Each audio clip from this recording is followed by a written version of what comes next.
प्रेम से बोले साचे दरबार की दरबार की तो यही देखी एगो शिष्या भांग तोरे खातिर गइल, ओकरा हाथ में नागिन डस लेलन। जय हो जय हो। अब वो गुरु जी के चर्चा में आके और छटपटा दिया, कह दिया कैसे हो अरे अंगूरी में डसल नागिनिया हो, अरे अंगूरी में डसल नागिनिया हो, गौरा भोला के जगा दी। अंगूरी में डसल नागिनिया हो, गौरा भोला के जगा दी। अरे अंगूरी में डसल नागिनिया हो, गौरा भोला के जगा दी। अंगूरी में डसल नागिनिया हो,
दीदी हरिंदर भैया के प्यार दुलार जय हो। तैयाई हाँ बड़ा सुंदर एगो गीत लेके आईनी हो। हाँ शिष्या बहिन लोग सब चर्चा में जाली, लेकिन गुरु के काम ना करी, खाली अपन घर के चुदुर बुदुर सबसे बतियाई कि हमरा घर में पतो है ऐसन बारी, हमरा घर में हमर भौजाई ऐसन बारी।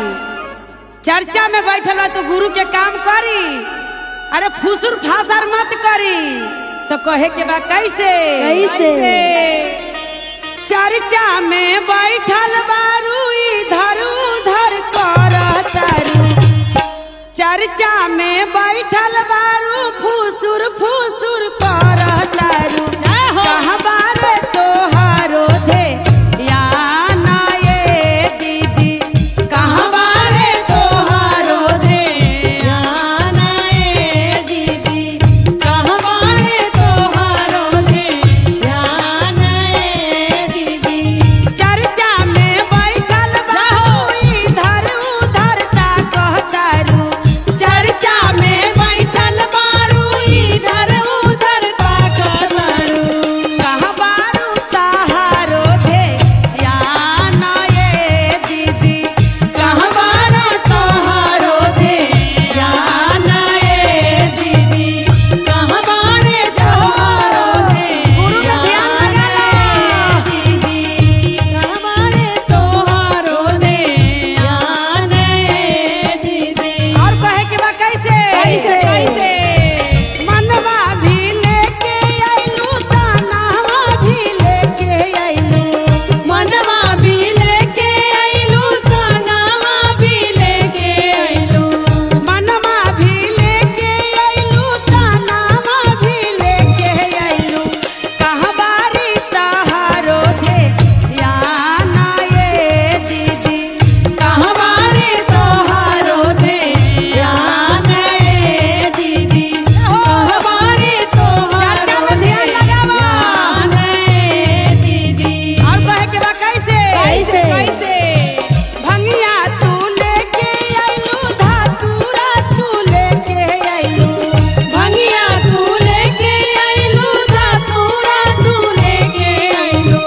बेल के पतैया तू तो हरियर हरियर लेके आइलू, पतैया तू तो हरियर हरियर लेके आइलू। लेके आइलू दिलावा में मोइल ये दीदी, लेके आइलू दिलावा में मोइल ये दीदी, लेके आइलू दिलावा में मोइल ये दीदी, लेके आइलू दिलावा में मोइल ये दीदी। और कहे के बा कैसे चर्चा में बैठल बानी, गुरुजी में ध्यान लगाई, सब दुख बीमारी दूर हो जाई। हमार गुरुजी के दरबार में अगर दिल में कपट रखबू तब कबो ठीक ना होई। कहे के बा कैसे चर्चा में बैठल बारू फुसुर फुसुर करतारू, चर्चा में बैठल बारू फुसुर फुसुर करतारू, चर्चा में बैठल बारू फुसुर फुसुर करतारू। कहाँ बारे तहारो दे या ना ये भैया, कहाँ बारे तोहारो दे या ना ये भैया, कहाँ बारे तोहारो दे या ना ये भैया। और कहे के बा कैसे रघविंदर साहब अंदर बैठल बारे केबिन में। और कहे के बा कैसे मिश्री तू लेके आइलू बादामा तू लेके आइलू, मिश्री तू लेके आइलू बादामा तू लेके आइलू। आ दिलवा में भरले बारू मोइल ये दीदी, दिलवा में भरले बारू मोइल ये दीदी, दिलवा में भरले बारू मोइल ये दीदी, दिलवा में भरले बारू मोइल ये दीदी, दिलवा में भरले बारू मोइल ये दीदी। अगर चर्चा में आइलू हो तो मन दिल सब साफ करके गुरुजी में ध्यान लगाई, सब संकट हमर गुरुजी हर लिए के पल में बोल सच्चे दरबार की जय। बोल शंकर भगवान की जय हो।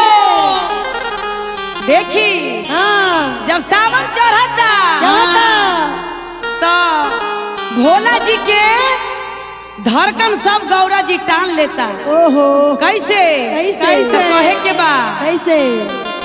अरे भोले जी के दिल के धड़कन, भोले जी की दिल के धड़कन ले गए गौरा पार्वती। भोले जी के दिल के धड़कन ले गई गौरा पार्वती। भोले जी के दिल के धड़कन ले गई गौरा पार्वती। ले गए गौरा पार्वती हो, ले गए गौरा पार्वती। ले गई गौरा पार्वती हो, ले गई गौरा पार्वती। भोले जी की भोले जी की दिल के धड़कन ले गए गौरा पार्वती। भोले जी की दिल की धड़कन ले गई गौरा पार्वती। भोले जी की दिल की धड़कन। बोल शंकर भगवान की। और क्या कह रहे थे? गौरा जी ने हंस के पूछा जटा में तेरा क्या है जी। गौरा जी ने हंस के पूछा जटा में तेरा क्या है जी। गौरा जी ने हंस के पूछा जटा में तेरा क्या है जी। गौरा जी ने हंस के पूछा जटा में तेरा क्या है जी। अरे जटा से मेरा बहता पानी, जटा से मेरा बहता पानी, आके चरण धुला दो जी। जटा से बहता गंगा पानी, आके चरण धुला लो जी। जटा से मेरा बहता पानी, आके चरण धुला दो जी। जटा से मेरा बहता पानी। गौरे जी की दर के धड़कन ले गए गौरा पार्वती। भोले जी की दिल की धड़कन ले गई गौरा पार्वती। ले गए गौरा पार्वती हो, ले गए गौरा पार्वती। ले गई गौरा पार्वती हो, ले गई गौरा पार्वती। अरे भोले जी की दिल के धड़कन, भोले जी की दिल के धड़कन ले गए गौरा पार्वती। भोले जी की दिल की धड़कन ले गई गौरा पार्वती। भोले जी की दिल की धड़कन। और क्या कह रहे थे? गौरा जी ने हंस के पूछा गलों में तेरा क्या है जी। गौरा जी ने हंस के पूछा गलों में तेरा क्या है जी। गौरा जी ने हंस के पूछा गले में तेरा क्या है जी। गौरा जी ने हंस के पूछा गला में तेरा क्या है जी। अरे गलम में मेरा नाग विराजे, गले में मेरा नाग विराज, आके सर झुका लो जी। गले में मेरा नाग विराजे, आके सर झुका लो जी।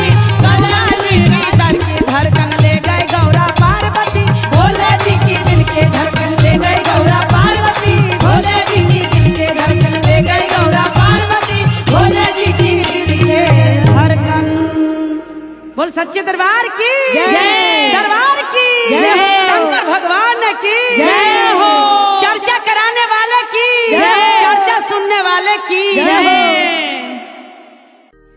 बोल सच्चे दरबार की जय हो। भोले दानी की जय हो। तो यहीं आई सब सुहागिन मिल के आ तीज के त्योहार बड़ा सुंदर करतानी आंगन में बैठ के। भादो के समय बा और इहे में तीज बड़ा महान होला। जय हो। काहे कि सब सुहागिन खंड 24 घंटा अपना पति के लिए तीज करता, व्रत करता। तो वही में कहे के बा कैसे कैसे? तो हमर पिया के उमरिया बनाए रखना, हमर पिया के उमरिया बनाए रखना। भोला हमके सुहागिन बनाए रखना, भोला हमके सुहागिन बनाए रखना। भोला हमके सुहागिन बनाए रखना। हमर पिया के उमरिया बढ़ाए रखना, बढ़ाए रखना। पिया हमके सुहागिन बनाए रखना, भोला हमके सुहागिन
सांचे दरबार की जय हो। तो यही आई फिर से हम पूनम पांडे आयल बानी और रउआ लोग के प्यार आशीर्वाद के खाली जरूरत बा। ये सावन में भरपूर प्यार आशीर्वाद दे।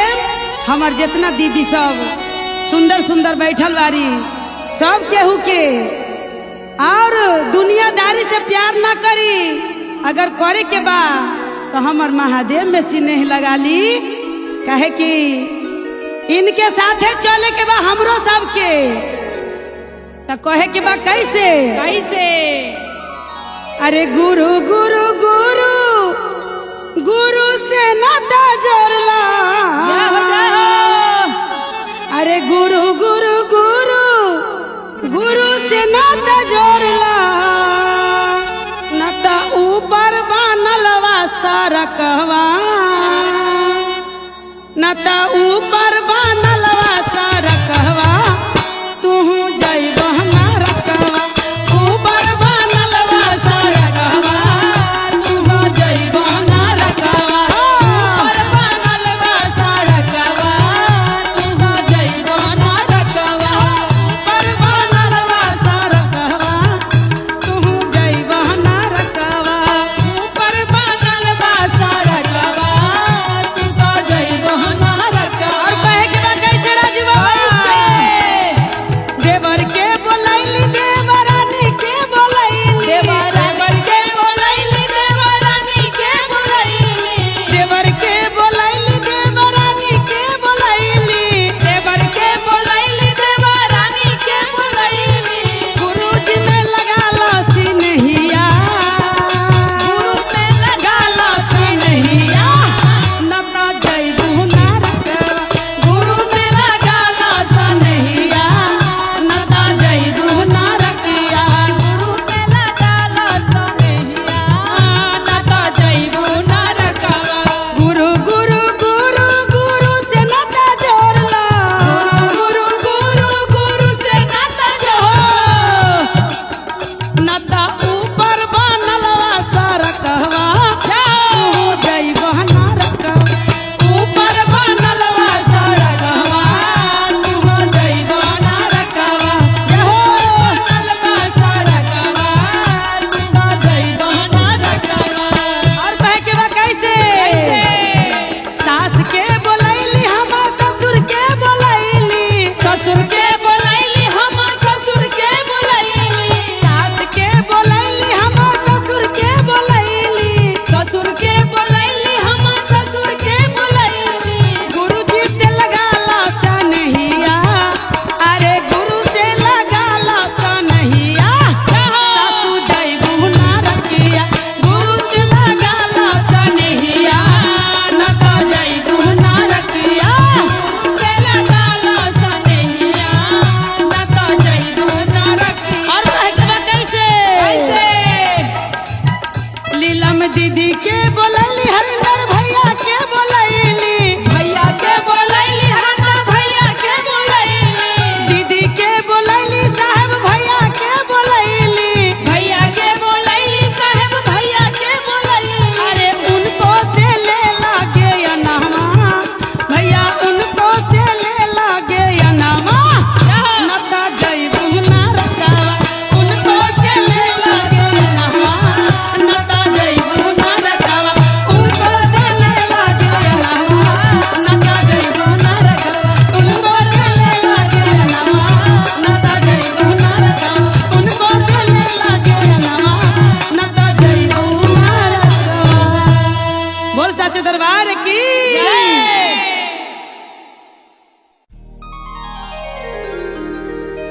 बोल सच्चे दरबार की।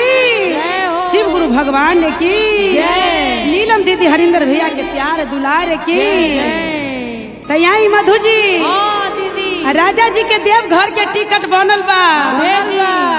आ जाए के बड़ा तैयारी करत रह, गेरुआ रंग के हो गई। कपड़ा बनवा के अल्लाह के कहता कि जाए आप देवघर के दर्शन करके आएम। हाय। तो अपना राजा जी से कहनी हो का?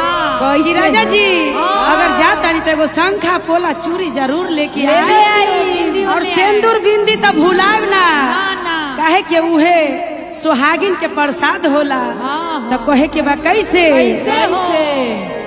राजा जी जातारा देव घर नगरिया शंखा पोला लिया जी। राजा जी जातारा देव घर नगरिया शंखा पोला ले राजा जी जातारा देव घर नगरिया शंखा पोला ले आइब जी। राजा जी जातारा देव घर नगरिया शंखा पोला ले आइब जी।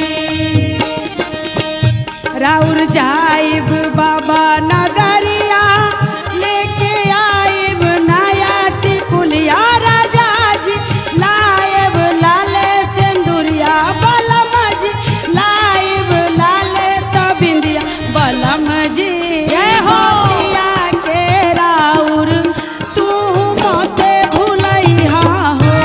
राजा जी पहिले आके हमारा तू ता जाने भुलैहा हो। राजा जी पहिले आके हमारा तू जाने भुलैहा हो। तू जातर बाबा नगरिया तू दिल से करिहा पूजनिया बाबा जे दिल से करिहा पूजनिया। बसैया करिहा करिहा पूजनिया। राजा जी जातर बाबा नगरिया ध्यान में दिल से लगैहा हो। राजा जी जातर बाबा नगरिया दिलवा पोला ले आइहा हो। राजा जी जातारा देव घर नगरिया शंखा पोला ले आइहा हो। और कहे के बा कैसे कैसे? तू बाबा के अलख जगैहा तू जलवा जाके चढ़ैहा बलम जी जलवा जाके चढ़ैहा बलम जी जलवा जाके चढ़ैहा। राजा जी जय हो। दिल से तू जाके तू दर्शन पैहा हो। राजा जी दिल से जाके तू दर्शन पैहा हो।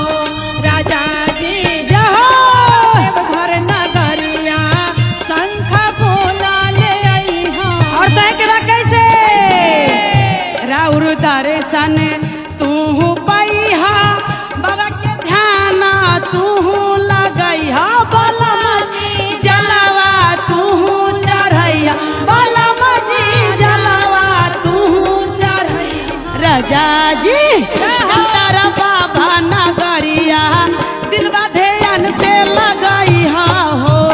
राजा जी जातारा बाबा नगरिया जलवा ध्यान से चढ़ैहा हो।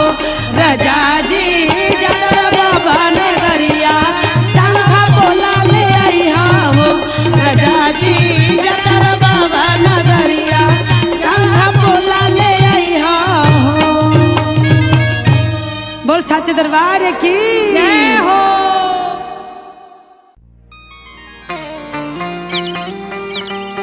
बोल शिव गुरु भगवान की जय। प्रेम से बोले हर हर महादेव की जय।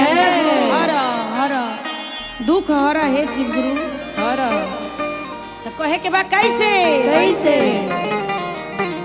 एगो शिष्या कहतरी हाँ कि हे शिव गुरु बारा दर्द भटकनी हो भटकली अब तनी हमरा पे दया करी दया करे। ना तो हम जहर महर खा के और राउरे के चरण में हम प्राण त्याग दे। त्याग दे। तो कहे के बा कैसे कैसे? मरी जाई में गुरुजी मरी जाई में गुरुजी खाई के जहरवा मरी जाई में गुरुजी। अरे खाई के जहरवा मरी जाई में गुरुजी। अरे खाई के जहरवा मरी जाई में गुरुजी। मरी जाई में गुरुजी मरी जाई में गुरुजी। मर जाई में गुरुजी मर जाई में गुरुजी।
दरबार की हरिंदर भैया लीलम दीदी के प्यार की जय हो।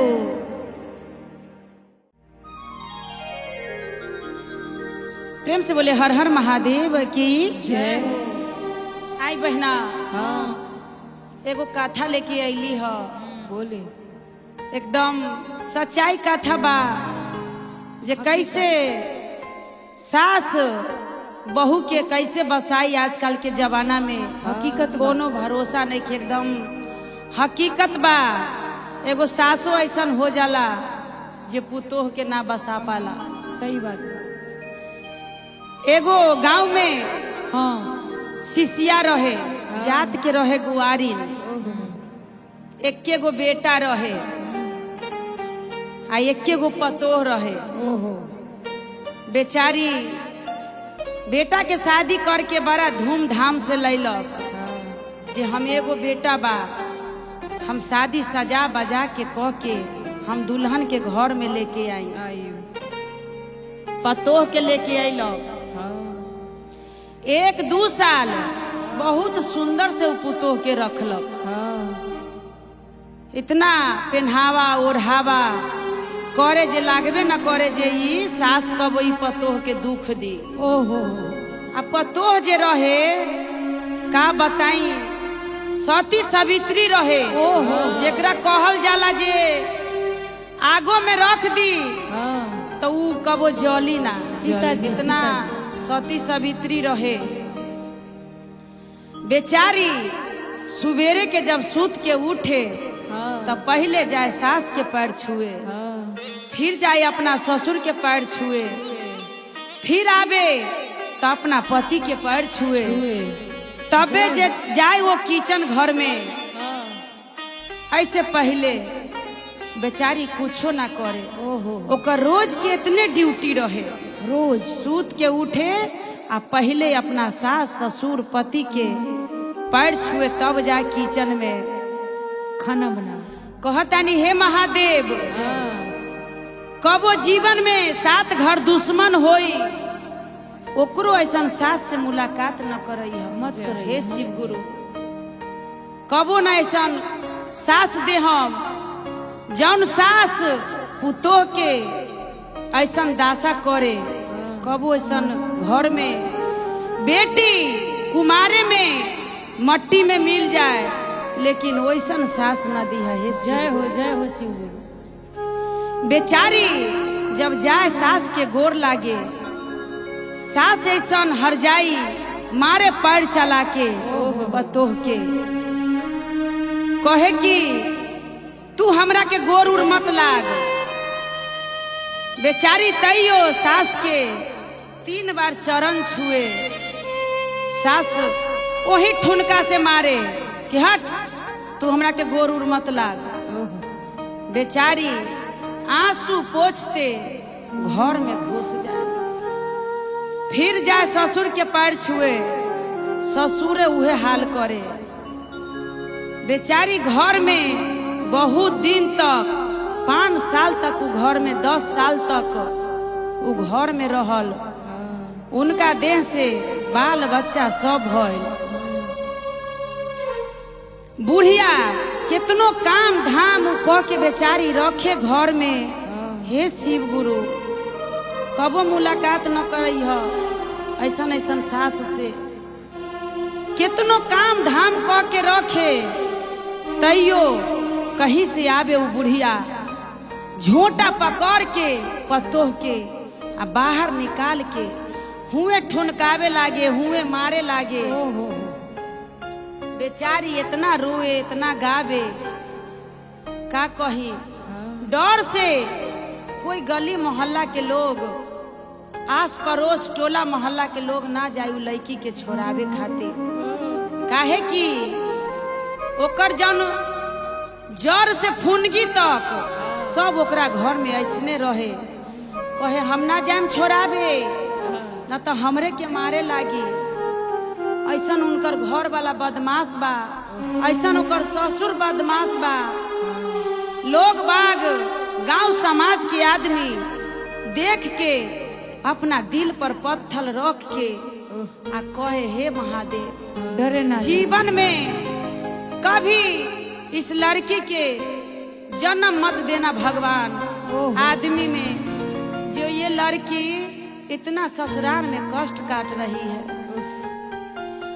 फिर बेटा आवे रात के तो बुढ़िया बेटा से भी चुगलाई कर दे। ओहो वो मारे देख कुछो न कैलक ह अभी तक ले, आ इधर उधर करतिया, आई को काम धंधा न भल। बाप रे बाप।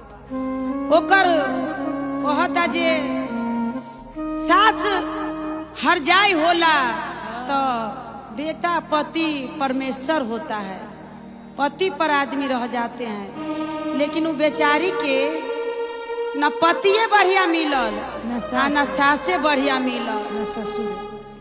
इतना पति भी इतना मारे, इतना पीटे, मार मार के तो ओकर शरीर के एकदम तनाजा निकाल दिला।